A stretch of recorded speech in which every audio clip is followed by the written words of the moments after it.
السلام علیکم ورحمۃ اللہ وبرکاتہ۔ ہماری گفتگو چل رہی سورہ اعراف کی آیت نمبر 1 2 3 and 4 and 5 سے متعلق 1 2 3 4 5 سے متعلق سورہ اعراف کی آیت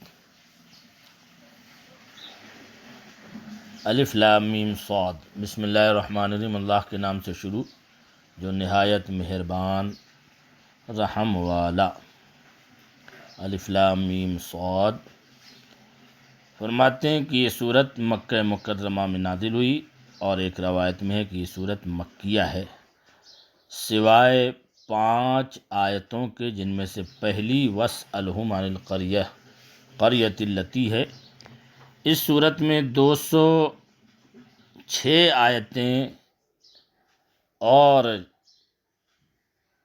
24 رکوع ہیں اور 3325 کلمے اور 14010 حروف ہیں۔ کتاب انزلناہ الیک فلا یکن فی صدرک، اے محبوب ایک کتاب تمہاری طرف اتاری گئی تو تمہارا جی اس سے نہ رکے، تمہارا جی اس سے نہ رکے۔ بین خیال کہ شاید لوگ نہ مانیں اور اس پر اعتراض کریں، اس کی تکذیب کی درپے ہوں۔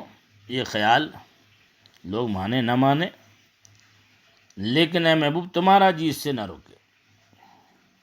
فلا یکن فی صدرک حرج منہ لتنذر بہ وذکری للمؤمنین، تمہارا جی اس سے نہ رکے اس لیے کہ تم اس سے ڈر سناؤ اور مسلمانوں کو نصیحت، وذکری للمؤمنین، اس سے ڈر سناؤ اور مسلمانوں کو نصیحت سناؤ۔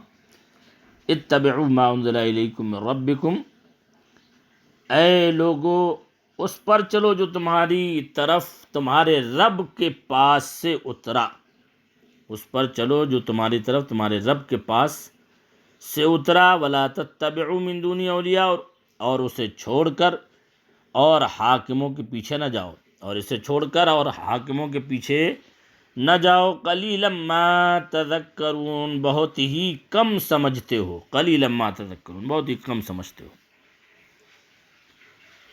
یعنی قرآن شریف جس میں ہدایت و نور کا بیان ہے، زجاج نے کہا کہ اتباع کرو، ولا تتبعوا، اتباع کرو قرآن کا اور اس چیز کا جو نبی صلی اللہ علیہ وسلم لائے، کیونکہ یہ سب اللہ کا نازل کیا ہوا ہے۔